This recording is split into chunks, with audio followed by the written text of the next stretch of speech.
Bueno, a mí me toca hablarles un poco del choque hemorrágico, que es uno de los problemas más ocurridos dentro de todos los pacientes traumatizados, ¿verdad? Pero en muchos de ellos no nada más se presenta el choque hemorrágico, sino se va aunando, como ya bien lo habían dicho, el choque neurogénico y el choque cardiogénico. Se hace una mezcla de ellos. Les voy a hablar algo del choque hemorrágico y las metas que buscamos para recuperar ese choque, ¿sí? Para hablar de esto, debemos de tener bien presente que el trauma se ha convertido en una epidemia, pero esta epidemia es a nivel mundial y principalmente causa muerte e invalidez en todas las personas que son potencialmente activas y económicamente activas. ¿En quiénes son? Adolescentes y adultos jóvenes. Se habla de que existe 1.6 millones de violencia intencionada. ¿A qué nos referimos? Asaltos,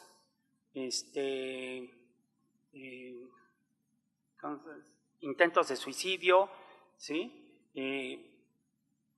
Situaciones bélicas que ponen aparatos explosivos, todo eso viene siendo aproximadamente 1.6 millones de ese tipo de violencia. Y 1.2 millones son eventos de tránsito, atropellados, accidentes automovilísticos, ¿verdad?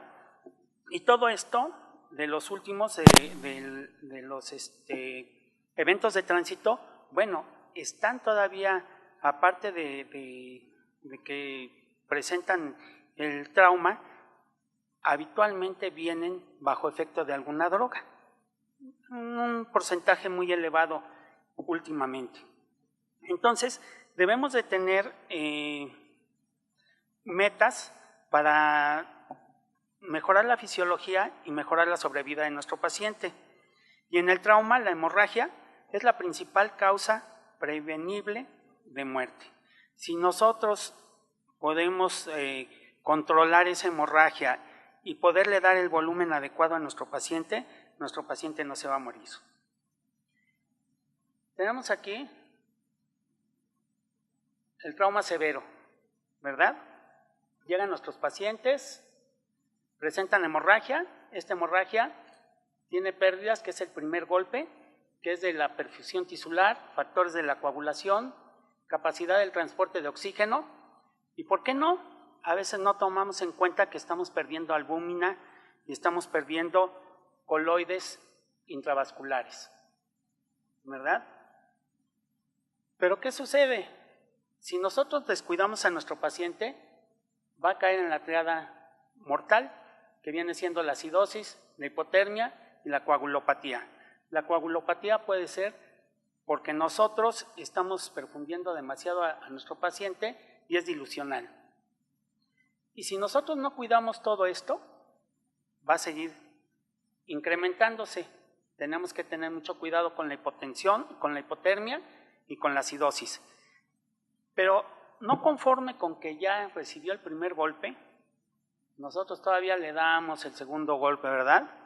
¿Con qué cantidad de líquidos le estamos administrando? La cantidad y la calidad de líquidos que le administramos. Y todavía eso, la exposición de cavidades, y bueno, dependiendo del tipo de líquidos o de paquetes que nosotros le administramos a nuestro paciente.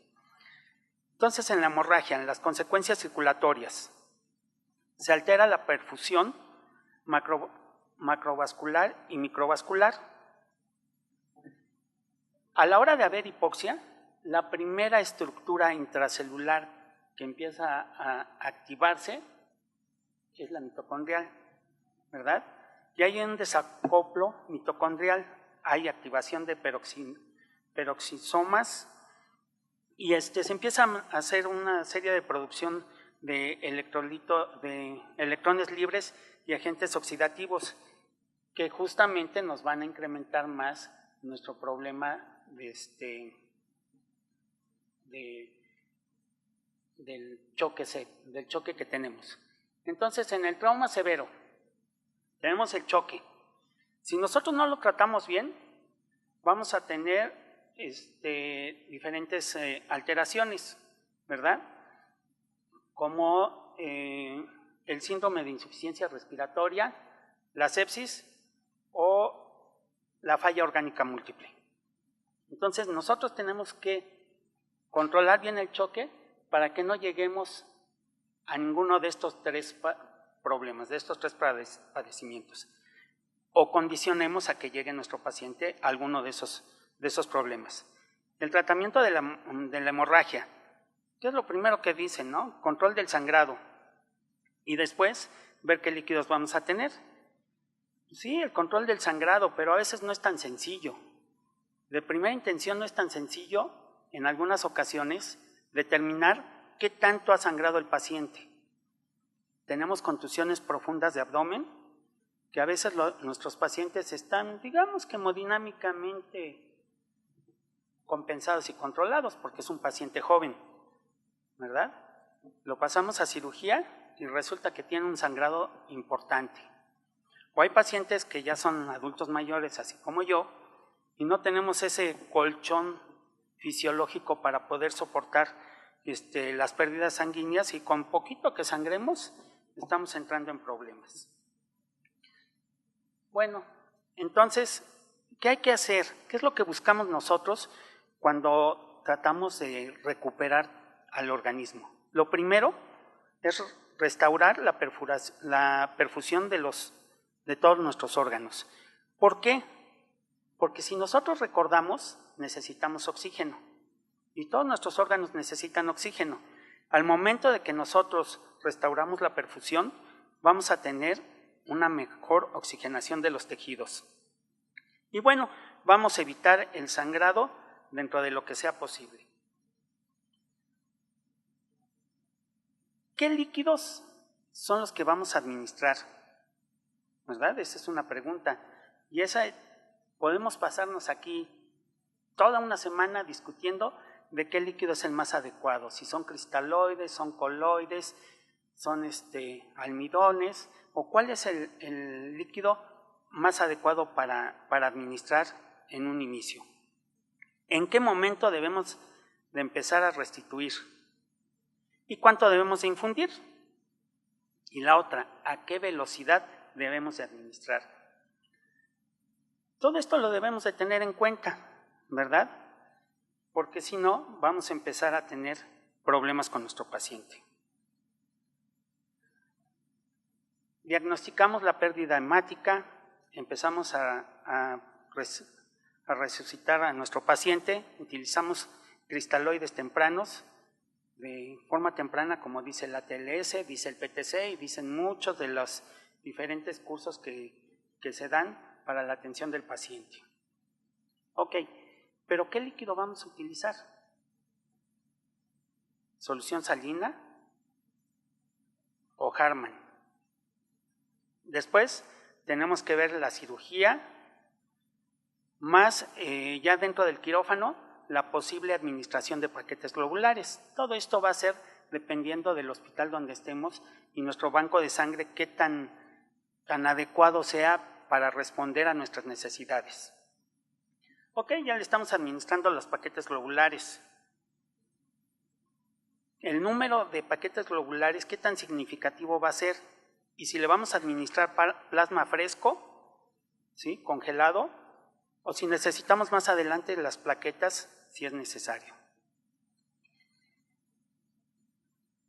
Bueno, hay que recordar que debemos de quitar todo círculo vicioso de nuestro paciente, que es la coagulopatía, que esta nos va a activar la respuesta inflamatoria, ¿verdad? Y debemos de quitar eso para evitar el cierre de la triada mortal. Luego el daño por el segundo golpe, como yo les decía, es el daño por la resucitación. Bueno, hay que restaurar la perfusión, aminorar el daño inmunológico y circulatorio. Dependiendo de los líquidos que nosotros utilicemos, podemos empeorar o activar la respuesta inflamatoria de nuestro paciente, activando los receptores celulares y los mediadores proinflamatorios para que entonces esa inflamación sea más importante, sea más intensa, y entonces nuestro paciente lo vamos a llevar a complicaciones más severas, ¿no? Y bueno, va a haber apoptosis. Como todos sabemos, desgraciadamente en las guerras es cuando se han tenido un poco más de avance en todo este tipo de pacientes, de manejo de pacientes, ¿verdad? En Vietnam se hacía una restitución de la pérdida a razón de 3:1 con cristaloides de tipo isotónicos. Bueno, después se empezaron a dar cuenta, o nos dimos cuenta, al estar manejando a los pacientes de esa manera, que se presentaba el síndrome de respuesta inflamatoria y el síndrome respiratorio del adulto, ¿verdad? Y bueno, llevábamos a nuestros pacientes a la hipercloremia. Pero ¿qué sucede si nosotros utilizamos Rinker lactado? El Rinker lactado, a la hora de que nosotros lo administramos, cuando pasa por el hígado, se metaboliza y el lactato se produce en bicarbonato. Bueno, eso está bueno. Nos va a ayudar a compensar un poco la acidosis que va a ir presentando nuestro paciente. Pero ¿qué sucede con el agua? El agua se va y se deposita dentro de las células, dentro de las membranas, y nos va a ocasionar edema, y eso nos va a ocasionar problemas con nuestros pacientes.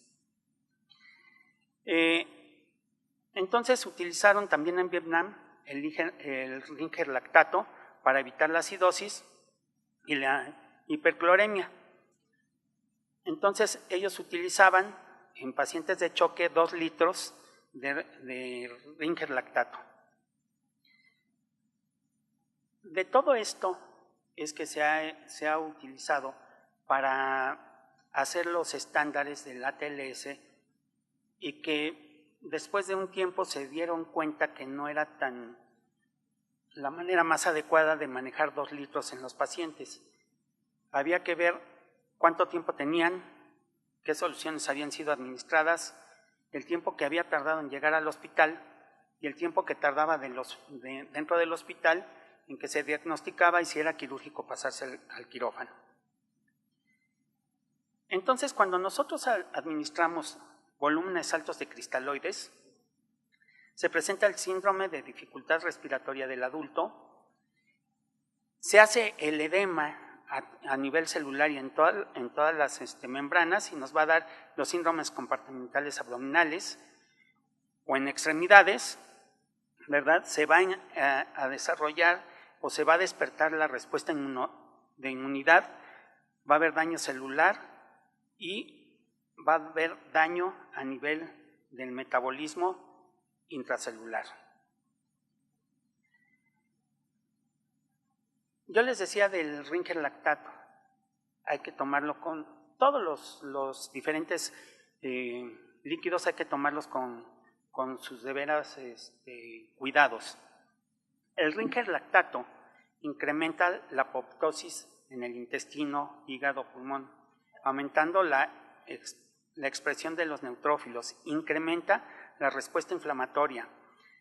Se empiezan a pegar las células en el endotelio vascular y se empieza a hacer un incremento de todas las expresiones inflamatorias, neutrófilos, ¿sí?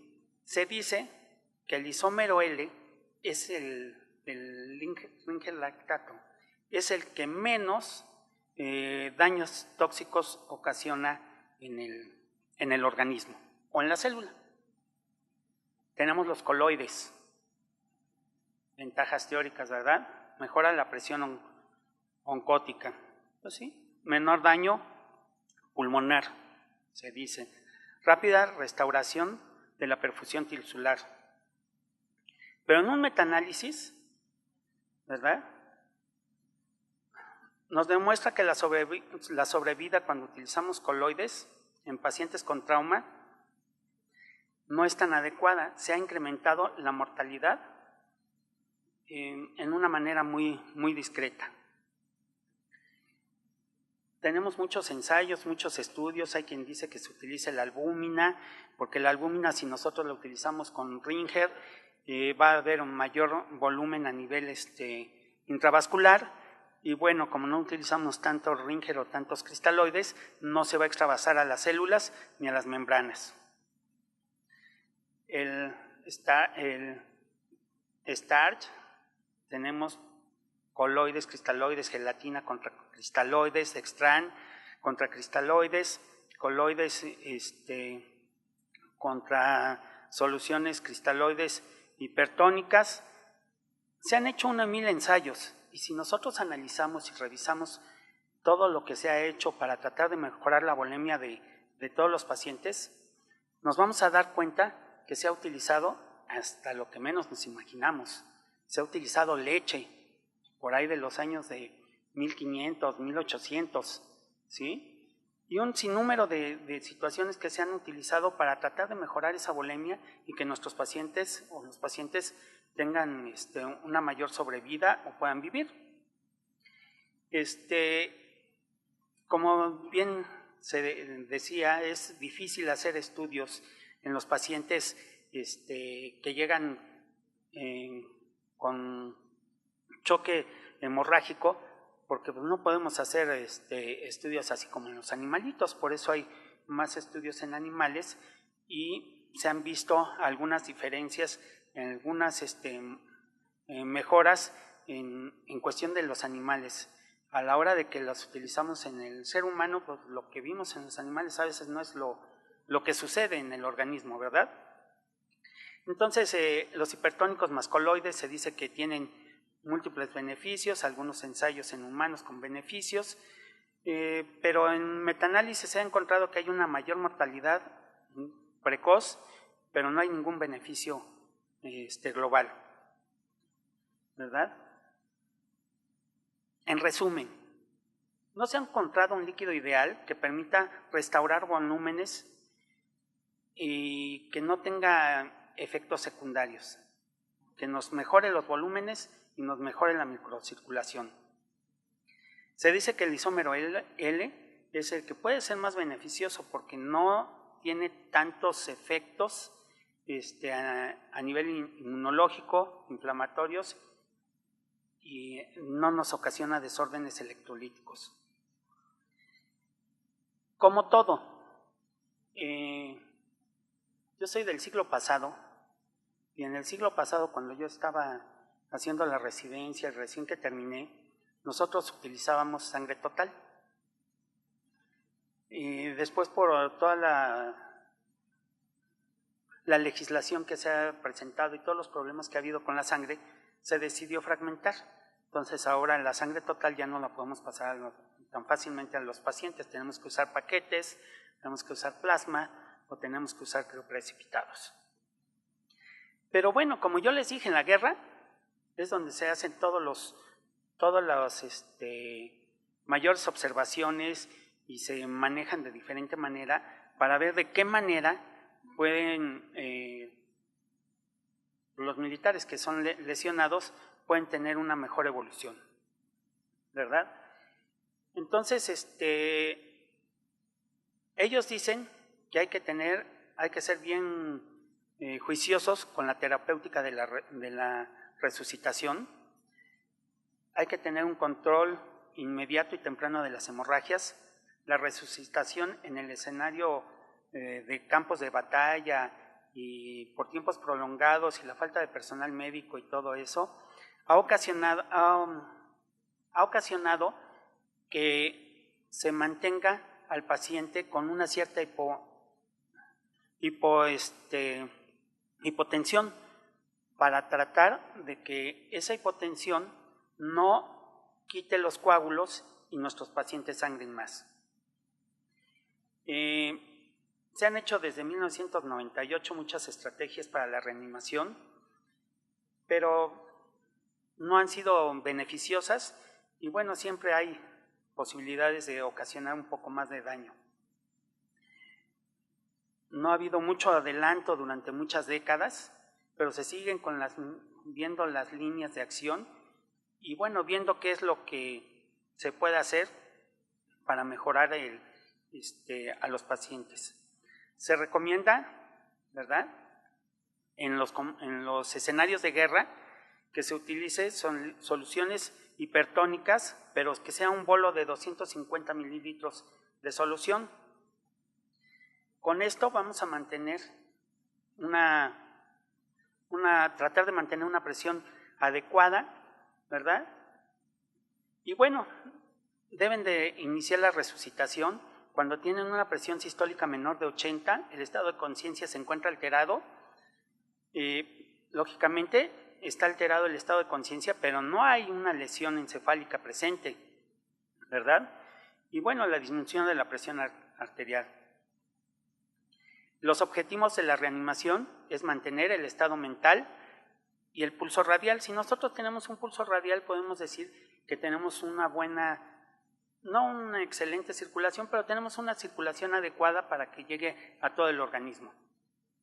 Entonces se decía que en el prehospitalario se podían utilizar los 250 de soluciones hipertónicas más el Dextran y eso haría una resucitación prehospitalaria.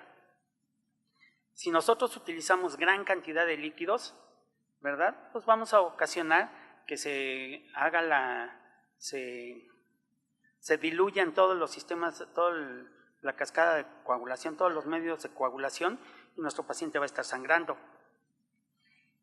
Hay que evitar la reposición agresiva siempre y cuando no se tenga el control de la hemorragia. La hipotensión permisible, si hay un buen estado de conciencia y se palpa el pulso radial, como ya les había dicho. Y bueno,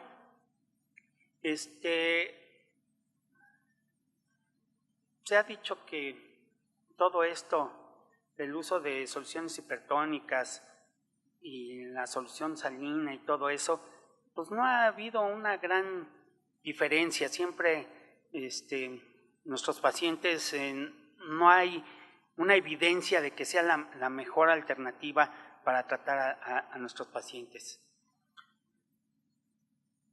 Las alternativas actuales. Hay que dar al paciente lo que ha perdido. Como yo les decía, en el siglo pasado pasábamos sangre total, que era lo que nuestro paciente era lo que había estado perdiendo. La pérdida de volumen, ¿verdad?, nosotros tenemos que mejorarla administrando sangre para mejorar los transportadores de oxígeno y los factores de coagulación y las plaquetas. Nada más que tenemos un problema. La sangre, cuando nosotros se la aplicamos a nuestro paciente, la transfundimos a nuestro paciente, tiene que ser una sangre lo más fresca posible, lo más reciente, de menos tiempo de almacenaje. El transporte de oxígeno no se lleva inmediatamente que nosotros administramos la sangre, al contrario, los glóbulos rojos van a retener el oxígeno, no lo van a ceder tan fácilmente. Eso viene cediéndolo a partir de las 6 y 8 horas después de que nosotros administramos la sangre. Y mientras, la poca sangre que tiene, los pocos glóbulos rojos propios del paciente, van a andar corriendo y arrastrando el oxígeno y sacando el CO2. Pero nosotros le estamos dando lo que perdió, le estamos dando cantidad de células, le estamos dando el plasma, la cantidad vamos a decir, de coloides que perdió, y estamos dando algunos factores de la coagulación y plaquetas. Entonces, todo esto que nosotros estamos tratando de hacer al administrar la sangre, administrar plasma y si es necesario administrar plaquetas, es para restaurar la perfusión, asegurar la oxigenación, evitar y tratar la coagulopatías que es inducida por el trauma, ¿verdad? Y ya después de que sale nuestro paciente del quirófano, se dice que hay que seguir monitorizando su hemoglobina, sus plaquetas, sus proteínas, para nosotros de esa manera poder controlar mejor la evolución del paciente. Bueno, por ahí voy a hablar rápido de la resucitación del control de daños. En todos los pacientes traumatizados siempre debemos de tener presentes el ABCD, ¿sí? Si nosotros ya vimos que está la vía aérea bien, está ventilando, la circulación, es una hipotensión permisiva, ¿verdad? Y neurológicamente que esté bien, bueno, pues no tenemos tanto problema, pero si no tenemos todo eso, debemos de limitar la cantidad de cristaloides, aumentar la transfusión hemostática, que viene siendo los paquetes globulares, la albúmina y en un momento dado las plaquetas de manera temprana, y hay que meter al paciente a cirugía. Dependiendo de lo que encuentren los cirujanos, se va a ver si pueden resolver el problema en ese momento o lo resuelven. Y lo resuelven empaquetando al paciente, ¿verdad? Metiendo compresas, dejando al paciente con el abdomen abierto, ya sea que le pongan una bolsa de recolección de orina suturada a las orillas de la lesión, o lo dejen con pinzas de campo, un SteriDray, y lo saquen a la terapia. Y ya en la terapia hay que coadyuvar las medidas, ¿sí? Y hay que estar haciendo evaluaciones secundarias y evitar que se presente la triada mortal de nuestros pacientes. Bueno, ahora con las guerras se ha visto que plasma fresco, ¿verdad? Hay que utilizar un paquete paquete globular y uno de plasma fresco, o 2 paquetes globulares y uno de plasma fresco, para tratar de administrarle a nuestro paciente el tipo de volumen que ha estado perdiendo. Bueno, la restitución hemostática, ¿sí? Se ha hecho un estudio retrospectivo de 7 años, ¿verdad? Y bueno, se ha visto que ha tenido un poquito más de buenos resultados. Todavía falta más por ver y revisar e investigar, ¿verdad? Y en la transfusión masiva, ese es un problema bastante complicado, porque nosotros, a la hora de estar pasando tanta cantidad de sangre de diferentes pacientes a nuestro paciente, pues se va a incrementar la respuesta inflamatoria, va a haber todo tipo de reacciones inflamatorias, y nuestro paciente fácilmente se puede complicar, se puede infectar, ¿verdad?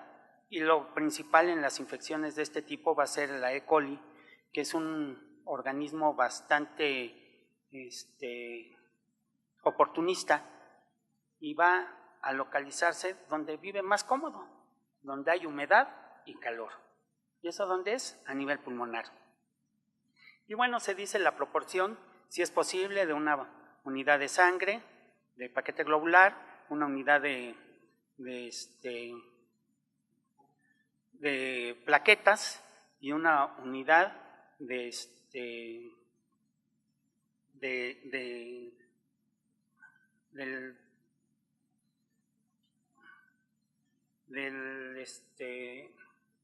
de plasma, perdón, y una unidad de plasma. Es una unidad de plasma, una unidad de paquete globular y un paquete de plaquetas, para tratar de corregir todas las alteraciones que va teniendo nuestro paciente.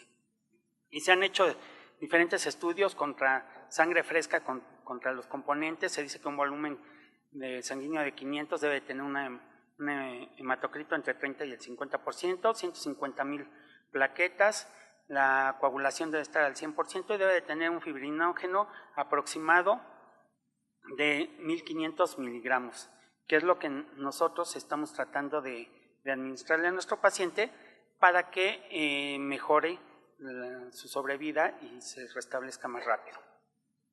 La sangre completa fresca bueno, se han hecho muchos estudios y se ha visto que la sobrevida mejora un poco más, ¿verdad?, a los 30 días. Y bueno, ya les había dicho de la transfusión masiva, se han hecho estudios, pero no se ha visto una sobrevida, un beneficio en la sobrevida.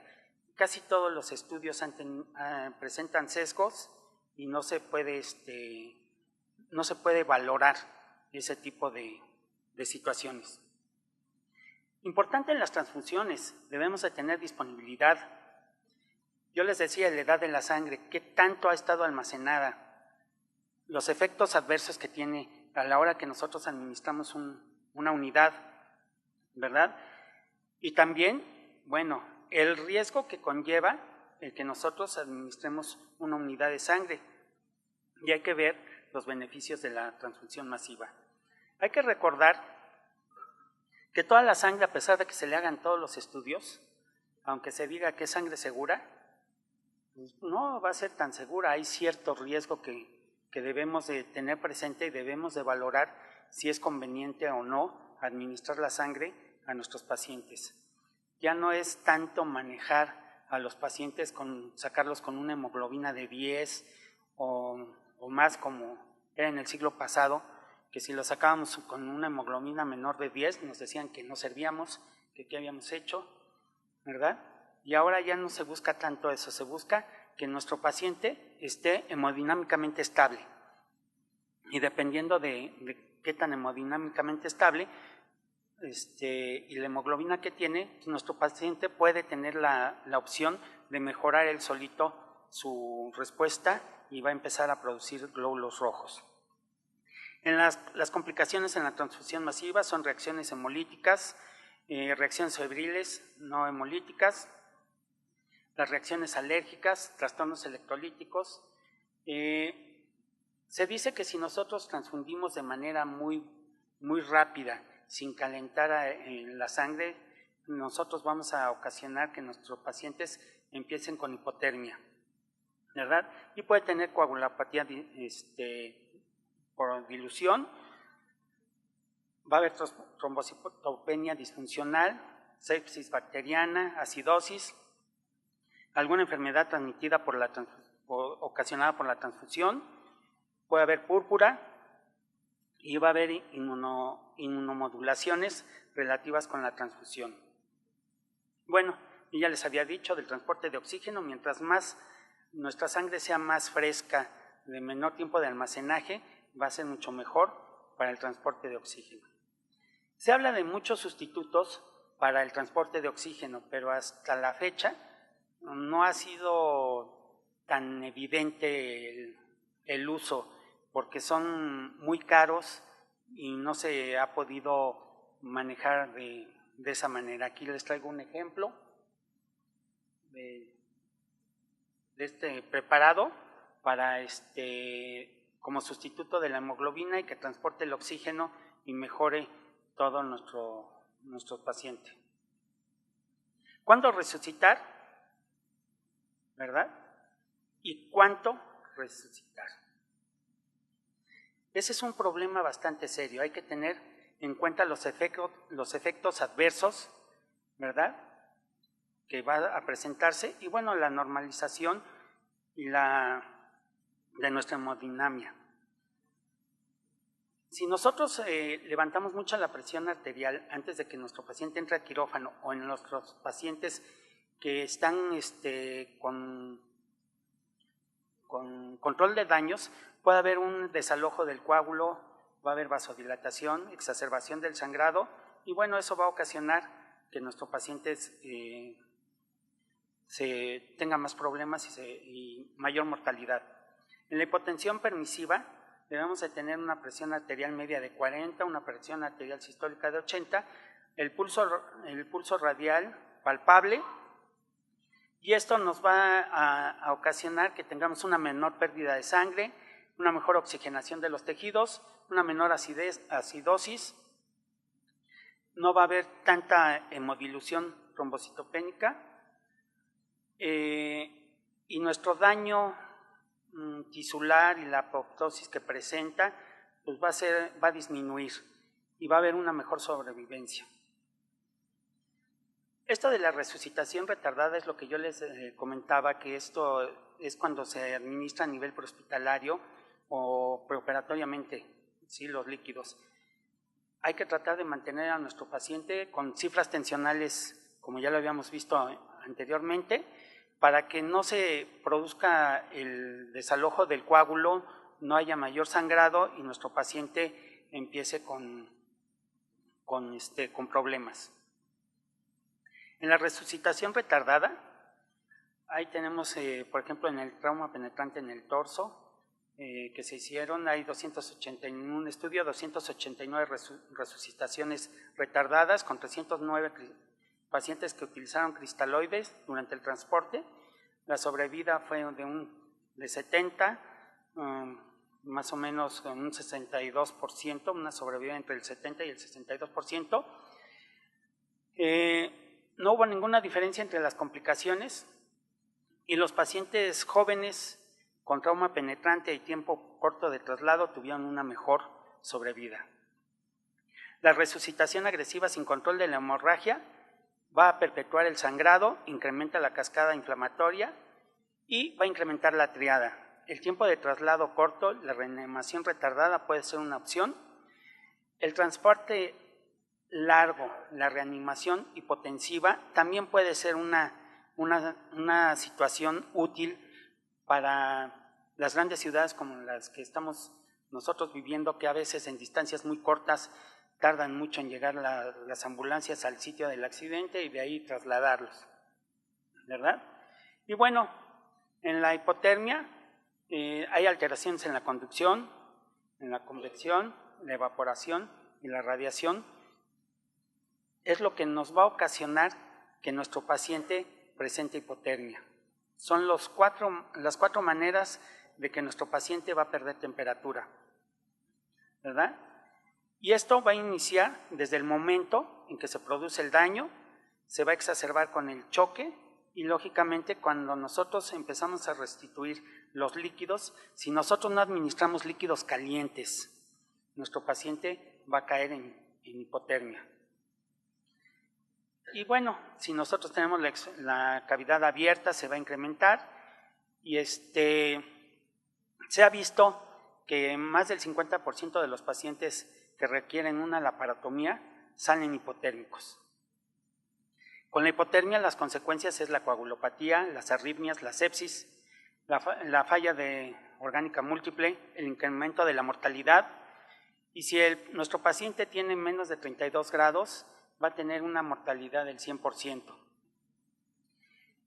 Entonces debemos nosotros de manejar a nuestro paciente con un control de la hemorragia, que va a ser la prioridad, el recalentar a nuestro paciente con diferentes técnicas, soluciones calientes, lavado torácico peritoneal con soluciones calientes, colchón térmico, las soluciones tibias que ya les había dicho. Bueno, y utilizar algún tipo de recalentamiento extracorpóreo. La acidosis nos va a dar manifestaciones de desequilibrio metabólico celular severo, va a producir baja en la oxigenación, en la perfusión de los tejidos y la resucitación con cristaloides va a poder agravar un poco más nuestra acidosis si nosotros utilizamos la solución salina. La acidosis va a contribuir al sangrado y a una menor agregación plaquetaria y va a afectar a la función de los factores de la coagulación. Con el control de la hemorragia, la optimización de la entrega de oxígeno a la hora de que nosotros transfundimos a nuestro paciente y aumentando el gasto cardíaco, vamos a lograr contener un poco la acidosis. Vamos a mejorar los signos vitales, la excreción urinaria, la saturación de oxígeno, la depuración del lactato y el manejo de la acidosis respiratoria. Y bueno, podemos utilizar bicarbonato siempre y cuando nuestro paciente esté indicado, porque si no vamos a ocasionarle mayor problema a nuestro paciente. Bueno, con esto hablé un poquito de de lo que viene siendo todo lo que sucede en los pacientes con un shock hemorrágico y algo del tratamiento que definitivamente nos puede llevar vías, tratar de hablar de esta situación. Gracias.